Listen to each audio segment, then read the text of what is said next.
So how have our times here in Matthew 14 through 17 answered this question, who is king? Who is this King Jesus? Who is this King Jesus? We've seen that he is our servant leader. We saw that in strong contrast with the selfish leadership of those around him. He is our trustworthy king. He is the God-man king.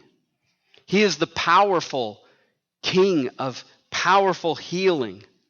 He is the teacher king, warning us of false teachers in this world. He is our example-making king, modeling surrender to the will of God the Father. He is the king that flips the script of what we expect from him, going to the cross, rather than setting up his temple on earth. That would have been far easier. This morning we see here that he's not just the new sheriff in town, he's the final sheriff in town, if you will.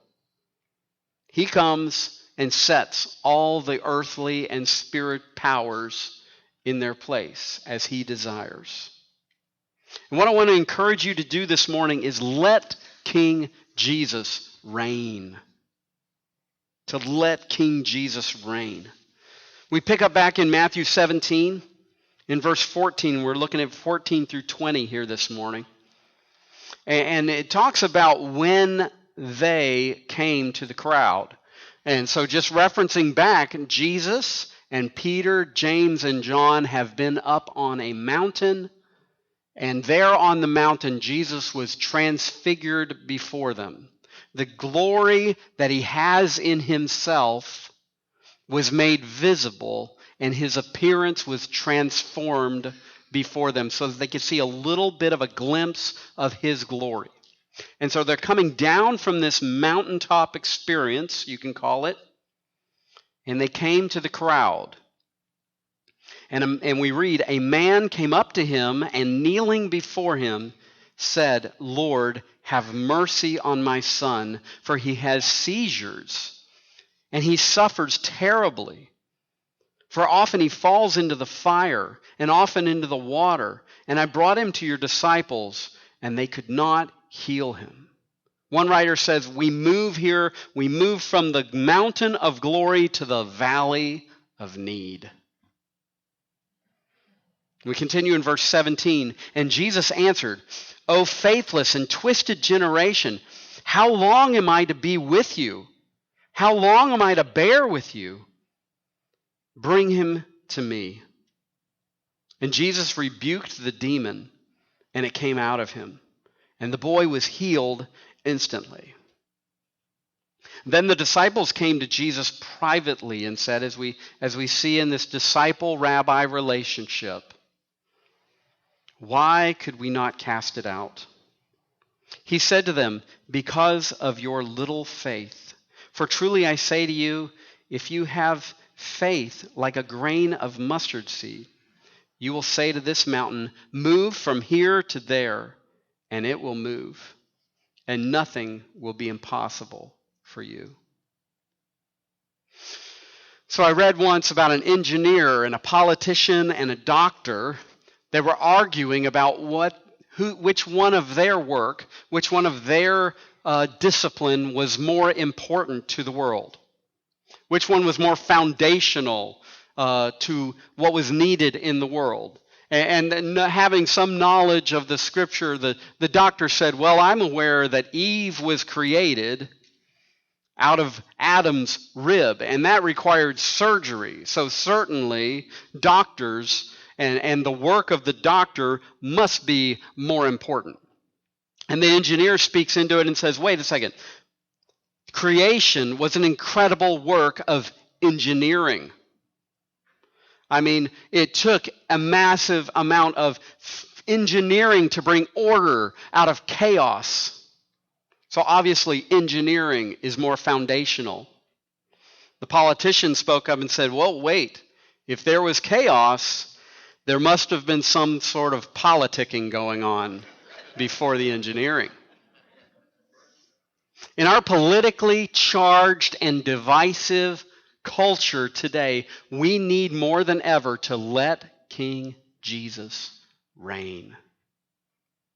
But folks, Christ isn't going to unleash that on this earth without first unleashing it in our hearts. And that's what we have to deal with, is our hearts, our world, our sphere of influence.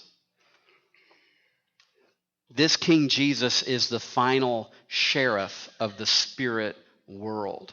And we see Jesus deal here with the very difficult situation of demonic possession in a sad situation that your heart just goes out to. You almost hope, please, Lord, let this be the only situation of a child being affected this way. And sadly, we would know that this is probably just an indication of what goes on around the world, even if in the Western world we chalk it up to other things. We see Jesus, as I said, deal with a very difficult situation of demonic possession, and with ease he deals with it. With ease he exercises his authority over the spirit world. We get this picture here of what it looks like when King Jesus reigns. And using Jesus' own terms, he makes the impossible happen. He moves the impossible mountain with a word. So right off the bat, I hope to convince you here this morning from God's word to let Jesus deal with your desperate needs. Jesus, Peter, and James, as I said, they're returning to the other disciples, and they find this chaotic scene. The Gospel of Mark paints a much more even chaotic scene. That's where I get this idea that it's chaotic, I guess, from what Mark says. It's a large crowd that's gathered here, and they're kind of surrounding the disciples and this thing going on. These disciples are trying to cast out this. We're told that this epilepsy is just kind of the symptoms of what are going on here. We're told that it is due to demonic possession in this situation. And this large crowd includes a group of scribes, John tells us. And they're making the situation worse. They had witnessed the disciples unable to deal with this dilemma of demonic possession, and these scribes are arguing with the disciples at the same time, basically probably saying, "What good is your Messiah?" While the crowd is certainly watching and their skepticism is building. And upon seeing Jesus arrive, the crowd turns to him in surprise and thrusts the issue before Jesus. Matthew's much more to-the-point approach shows how the disciples were unable to meet the need at hand. That's kind of what Matthew's getting across. And the Father comes to Jesus, according to Matthew, respectfully saying, "Lord," and begs him for mercy for his son. As I said, we learn, and as we read, we learn later that this situation is one of demonic possession. And it wasn't resolved by the disciples because of the weakness of their faith. That's what we're told. The son's condition, the original term, is related to the word we have of lunacy. In fact, some translations say he was a lunatic. Interestingly, what I learned is the idea of lunatic comes from the word lunar. And we would talk about someone being moonstruck. Maybe some of you teachers who attest to a blue moon makes kids crazy somehow. That's in those times. They were all being related. That's just a little interesting tidbit I learned. But most English translation use the terms epileptic because of the symptoms that the child was having. They're not by this saying that epilepsy is somehow associated with demonic possession. We kind of leave that in God's hands, but that's not what they're saying here. We also see that so anyways, the demon has been plaguing him, bent on injuring and destroying this child. And this is typical of dark spiritual forces. They hate humanity. They want to destroy everything that they touch. And the child's father begs for mercy from the King of Kings for the sake of his son.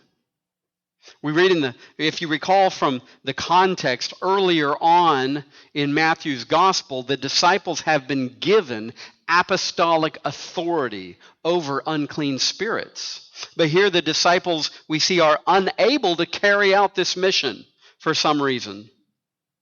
And I think the point here that Matthew's focus is trying to communicate is simply rolling with the King of Kings doesn't make you effective in his kingdom work. I mean, these guys had been given, like I said, apostolic authority. But rolling with the King of Kings, even with apostolic authority, doesn't necessarily make a person effective in his kingdom work. You know, over the course of our lives, we run into a lot of overwhelming seasons. Life changes, maybe leveling up in our school or at work, or creates some overwhelming seasons. Moving from one house to another can be overwhelming, or certainly from one town to another. Stressful events can be overwhelming, such as accidents or natural disasters or something else that might even be considered traumatic. Financial challenges can be overwhelming, sometimes just paying the bills, especially with inflation being what it is. Not having enough to make ends meet, or managing debt. It's difficult when we realize that we're not where we'd hope to be at this point in our lives that we thought we would be. Medical or physical challenges, I think, can be sometimes the most overwhelming. Autoimmune issues, heart disease, cancer, arthritis, migraines, and all the doctor's visits and the bills that go along with it. Some of these become our new normal overnight, and nobody asked our permission. And before we know it, we have a desperate need that we had no idea was lurking in our bodies. It's hard enough that we have to carry these challenges ourselves, but it can be even more overwhelming when it's someone that we're supposed to be providing for, someone we're supposed to be protecting, maybe a child or a grandchild or a niece or nephew that we've taken under our wing. Aside from personal challenges, we see the desperate needs of our culture. Many of you who work in the public school system, you share how desperate you realize that the American family is in. Sometimes it can't even be called what you would consider a family situation. And as we're active in the community, we wonder how our society can function when it's so fractured. I think we're seeing the judgment that I read about this morning in Lamentations 1. Creating a new book of the Bible there. And I read about this in our Bible reading plan in Lamentations 1 this morning, where you can read in verse 14, "My transgressions were bound into a yoke by his hand. They were fastened together. They were set upon my neck. He caused my strength to fail. The Lord gave me into the hands of those whom I cannot withstand." That's what it seems like when we look at our culture today. Their transgressions have been made into a yoke and placed upon their neck. We're reminded of the desperate need of our culture, and we feel that need when we try to help. Let Jesus deal with your desperate needs. This morning, I want to encourage you to think about what might be an impossible mountain in your life. What is the deep valley of need that you feel trapped in? What is your moment of chaos that you'd be embarrassed for Jesus to walk into, maybe? Your worst scenario that you think is too messy to invite him into? Or your worst moment that you're the least proud of? Guess what? He's already there. He's already there. He's the good shepherd that we're told about in Psalm 23, where verse 4 says, "Even though I walk through the valley of the shadow of death, I will fear no evil, for you are with me. Your rod and your staff, they comfort me." Be like this dad. Get excited about knowing Jesus is here. Acknowledge that he is Lord. Seek mercy from him.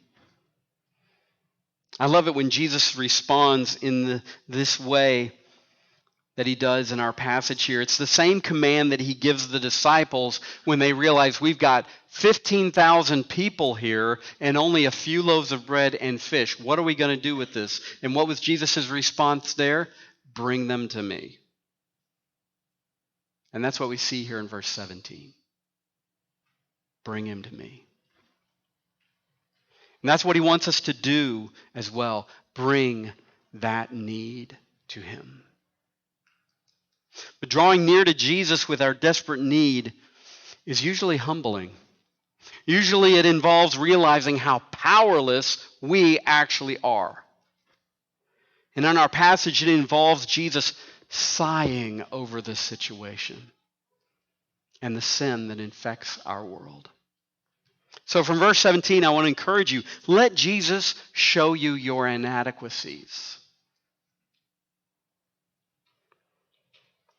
Jesus just lets out a sigh with saying and answering, "O faithless and twisted generation, how long am I to be with you? How long am I to bear with you? Bring him here to me." When he talks about being faithless, the term for faith is pistos, and he's saying pistos, meaning the opposite, the lack of, the absence of faith. When he talks about a twisted generation, the term is crooked or perverted. Everyone involved is included in this blanket statement of Jesus. The crowd that include the scribes, the disciples, everyone. Sin and natural thinking leads to a lack of faith and a deforming of how God created us to live.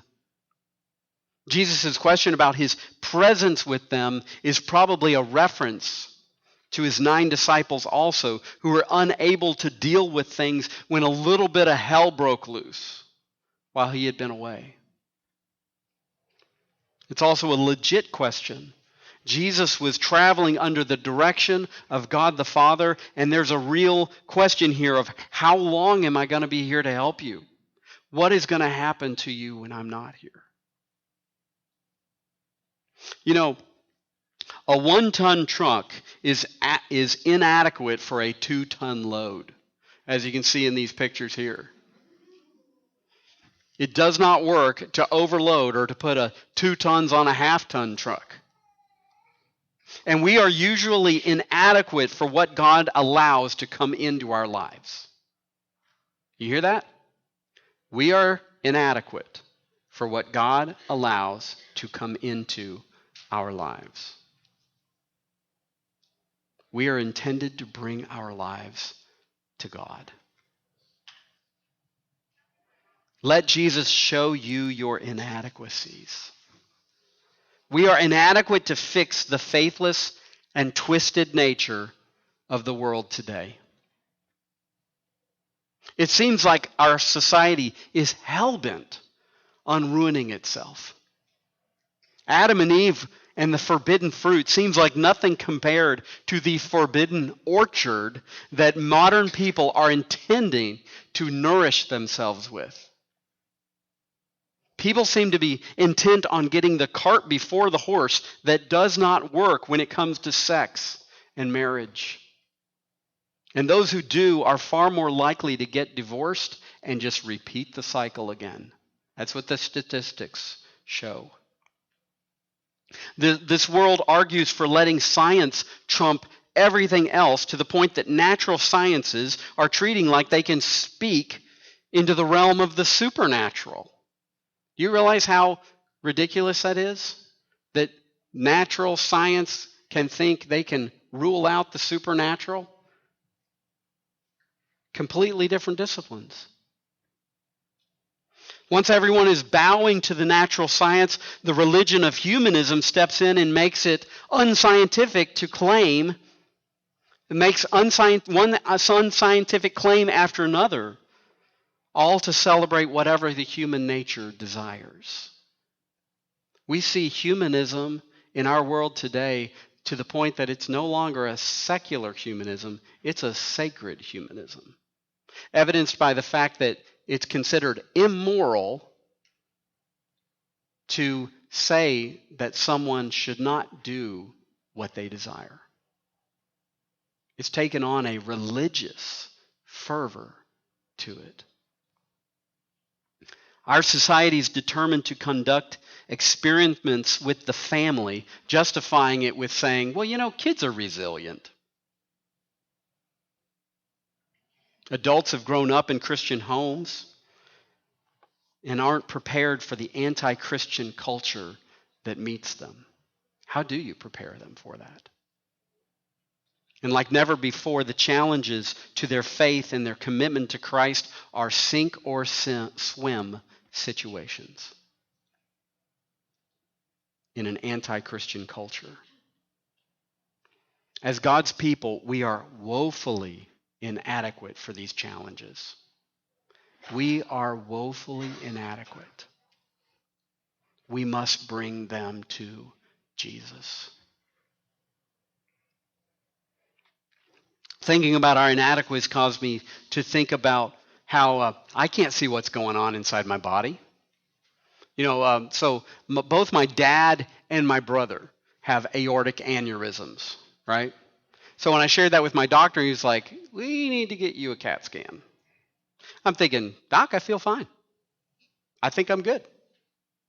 And you know what? I can't even say, well, doctor, you're a doctor. Can't you tell me? No, he's inadequate to be able to tell me if I suffer from that same condition. So I got to go get a CAT scan. There is a machine that can look into my body. There is a radiologist that can read that, whatever it is, on the screen. In the same way as that CAT scan will show my weaknesses and my trouble, God is ready to show us the uncomfortable truth of how we must depend on Him. Challenges and chaos and infirmities are meant to show us our inadequacies and call on God for His mercy. They're meant to push us toward God's provision. Turning to God for help and strength doesn't mean that He removes them. Most often He doesn't. As the Apostle Paul wrote of his own thorn in the flesh, as he called it, in 2 Corinthians 12, 8 through 10, 3 times I pleaded with the Lord about this, that it should leave me. But He said to me, my grace is sufficient for you, for my power is made perfect in weakness. And the Apostle Paul goes on to say, therefore I will boast all the more gladly of my weaknesses, so that the power of Christ may rest upon me. For the sake of Christ, then, I am content with weaknesses, insults, hardships, persecutions, and calamities. For when I am weak, then I am strong. The Apostle Paul is sharing, when he makes that statement, when I am weak, then I am strong. He is sharing what he learned from God when he took his infirmities to God. My power is made strong in weakness. When weaknesses cause us to depend more on God, we are stronger in the end because of His strength. And what's unfortunate about the portions of these verses is that they are misused so often. They are misused to argue that some Christians are able to do more in this world because they have greater amounts of faith. These portions of these scripture are actually used to argue this teacher or this person is actually more adequate because they have stronger faith. These ideas flow from an unbiblical, man-centered theology. A biblical, God-centered theology understands that God is sovereign and man is morally responsible to him. And so we take our inadequacies, we take our needs to him, and we say, God, what do you want to do with this? Will you show your mercy? Will you change this situation? A man-centered, unbiblical theology is one in which believes we are sovereign and God is morally responsible to us. When we have this mindset, and we can slip into this mindset, this is where the idea of God, us questioning God and saying, how could you let bad things happen to the people that I love? That very question flows out of the idea that God is somehow morally responsible to us. And the reason why I say this mentality that misuses these verses comes out of this is because God is then treated like a vending machine, and the commodity that we use is faith. See, if I have more faith in my pocket, I can pump enough of it into the vending machine, and I can get God to do what I think he should do.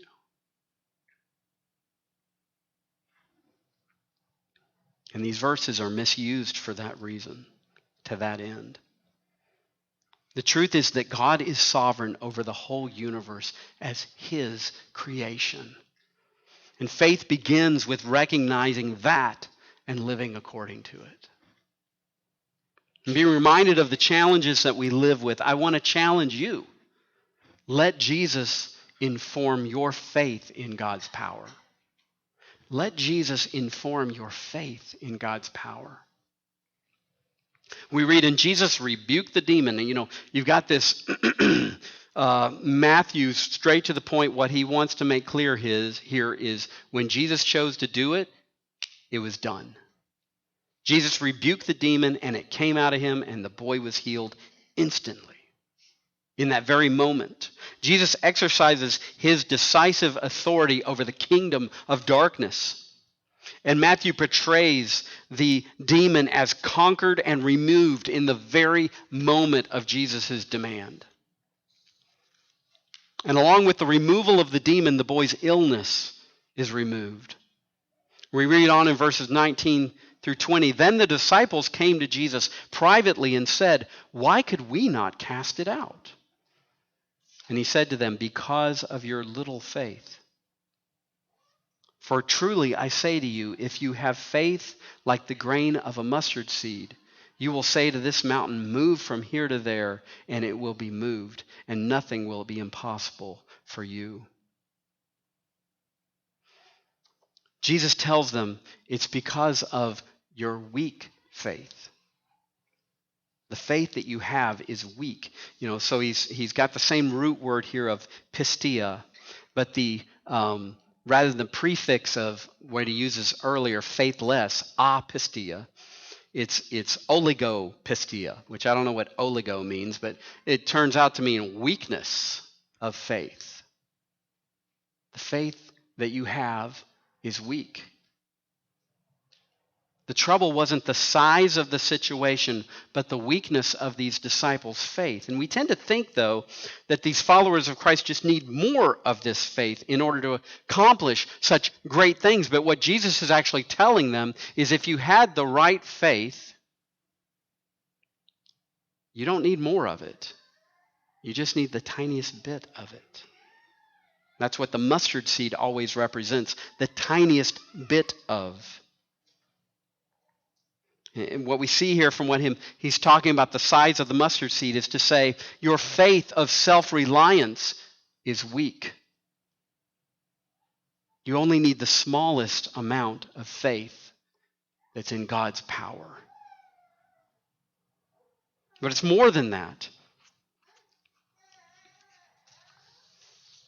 It's not that if they had just more faith, they would have been able to do it. Mark concludes, actually, that Jesus telling his disciples later when Mark adds to Jesus' explanation here when he says, this kind, speaking of this demon, this kind cannot be driven out by anything but prayer.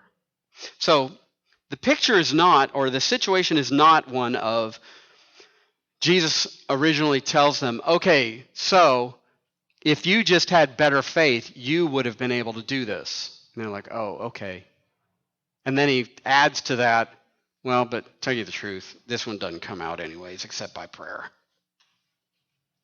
I mean, those are two different pictures. The picture here is, if you had the kind of faith that you needed to have, you would have stopped trying to do it yourself, and you would have prayed.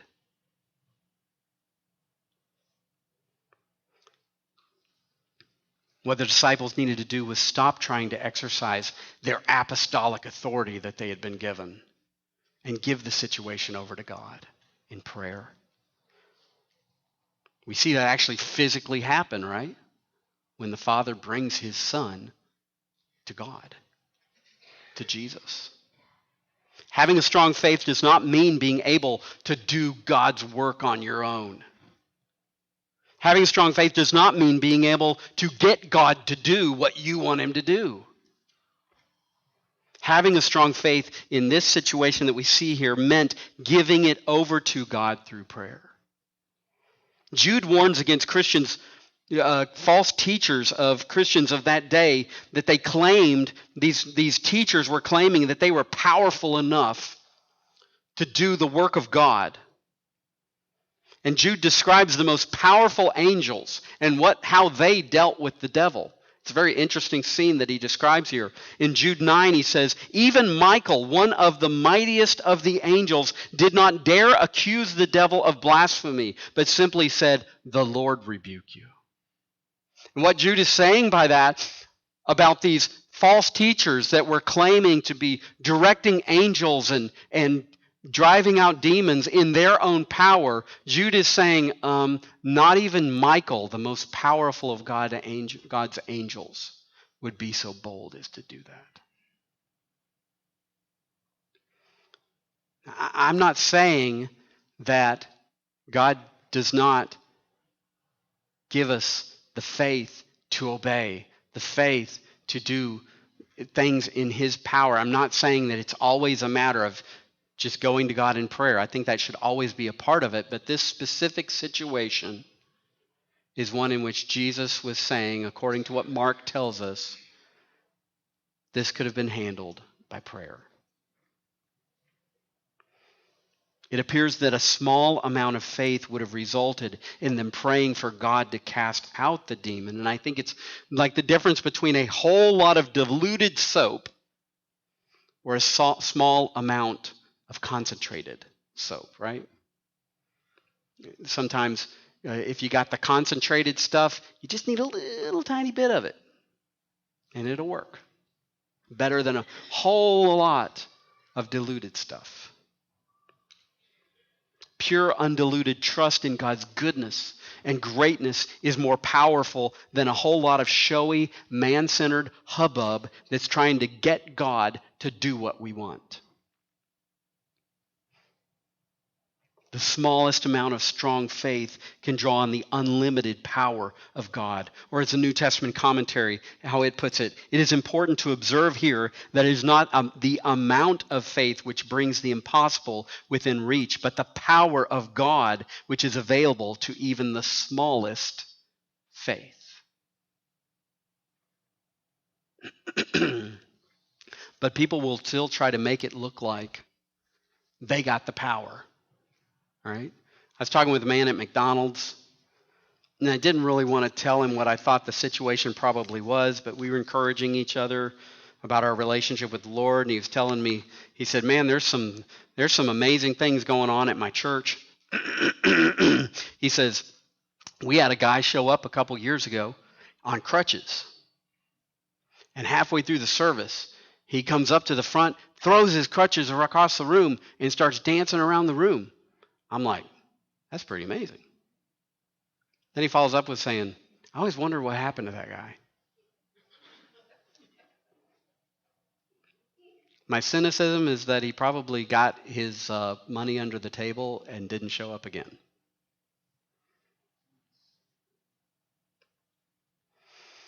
Jesus uses the example here of something that is impossible. Moving of the immovable mountains. This moving a mountain in Jewish literature is always a description of what is thought to be impossible. So why haven't we seen physical mountains move due to people exercising their mustard seed faith? It's because God likes the mountains where he put them. I'm personally glad that some guy isn't able to manipulate geography because of his faith. This is not a literal explanation of what will go on. It would really stink to have a mountain moved on top of your house. I don't know about you. I appreciate something that I picked up from gotquestions.org. And I share this with you because it's a resource that you can easily go to and just kind of type a question in. Very biblical feedback. They said, faith that can move mountains is not meant to imply a faith that can literally move literal mountains. The point Jesus is making is that even a little bit of faith the size of a tiny mustard seed, can overcome mountainous obstacles in our lives. And I will tell you this, that first obstacle is within our hearts. In Jewish culture, like I said, moving a mountain is equated with doing the impossible. Nothing that God desires to do, though, is impossible to him. As Psalm 115:3 tells us, our God is in the heavens. He does all that he pleases. And Psalm 135:6 tells us, whatever the Lord pleases, he does in heaven and on earth and in the seas and all deeps. What is done in faith will only be accomplished if it is in agreement with God. What we ask him to do that is in agreement with his will and in his timing will be done. You know, growing up on a farm, I learned really early about electric fences. Right? Now, electric fences, you know, the way they work, they're not always electrified. About like every 5 seconds or so, a pulse is sent out throughout the whole fence. And sometimes you get this reminder, like say if you're clearing some brush off, we had some woods that would encroach on the fence, and if a branch would lean over and touch the fence, it grounded it and it wasn't going to be working anymore. So there were times where you'd have to be on the wood side of the fence and be clipping those branches off, and you might be just fine for a second there, leaning up, not really realizing that you've bent over and your rear end is touching that fence until, within some point in time, that electrification is going to be coming through that line. And you get reminded real quick, oh, yeah, I guess, brushing up against it can do that. Sometimes as a kid, you dare one another to tap it, gambling as to whether or not that moment that you're tapping that fence is going to be when that electricity is passing through it. This is what it is like being involved with God's power at work through prayer. It's a combination of our reaching out to him, like touching that fence, if you will. I know that's a negative illustration here, but it's like us reaching out and touching that fence in faith and it being in agreement with his perfect timing and his will. Electrified, I guess. It is our hope that our prayer will be answered with his power. But just like tapping the fence doesn't add to or amplify its power, the power to do the impossible is all with God. I've seen God do the impossible recently. A man that I've been visiting with who is on his deathbed, David. 73 years old he just turned. I don't know about you, but you've probably seen this with your relatives, maybe in your own life. We don't get more flexible the older we get. Like willing to learn new things, willing to bend the knee, willing to admit that we need something. And that's where David was at until God did an amazing work in his heart. And to realize this is a man that questioned so much about God, and one day he bowed his knee and received forgiveness from the Almighty. That is God moving a mountain. That is God doing the impossible. The beautiful thing is, so there's David's name over on our prayer wall. Because he's one that we get to see God has answered prayer. God has done the impossible. And it is a blessing to join in him as a man now that looks forward to entering into eternity and sees it as he's going to be coming home. I hope that you see from our passage this morning that we must let Jesus deal with our most desperate needs. Even the ones that aren't all that desperate. And this is going to involve letting him show us our inadequacies. That's usually what brings us to the point of bringing a need to him. And when our faith in God's power is combined with God's will and God's timing, he does what we thought was impossible. He moves mountains.